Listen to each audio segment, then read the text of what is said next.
So here in Genesis 1 and Genesis 2, there is a portrayal of Yahweh, the covenant God, who reveals himself to Moses, whom Moses understands is the same covenant God. He uses the name Yahweh here in Genesis chapter 2, is the same covenant, gracious, generous God who has come in creation seeking fellowship with Adam and Eve. It's a very interesting thing. In these verses at the beginning of Genesis chapter 3, Satan never calls God Yahweh.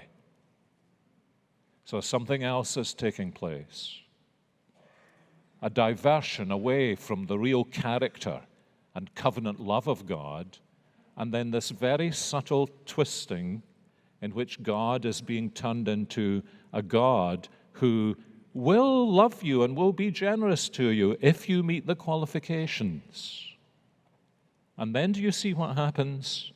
Satan comes in and he says in verse 5, God knows that when you eat of it, your eyes will be opened and you will be like him, knowing good and evil. And you see this is further pressing on the same principle. God may say he's good, God may say he's generous, but he's not really good and generous. He's demeaning your life. He's spoiling your life. He doesn't want you to be like him. He wants to keep you in your place until you've done enough to earn his pleasure. There are fathers like that, aren't there? I've heard them in restaurants. I've seen them in life. I will love you if. And such a child never grows to love his father. Now, why this is so important is because of what it produces in Eve. And it's very important to notice what it produces. The first thing is it produces legalism. That God will love me and be generous to me only on the basis that I meet the qualifications. And then the second thing it produces is antinomianism.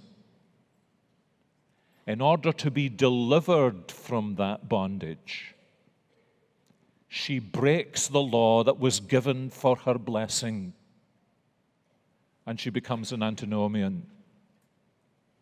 And there is then put into the spiritual DNA of the whole human race exactly the same reality of a spirit of legalism in relationship to God and, yes, in relationship to his gospel, to which people will inevitably respond in one of two ways, either by seeking to pursue the legalism and do enough to earn his pleasure, or to seek the blessing by breaking his commandments.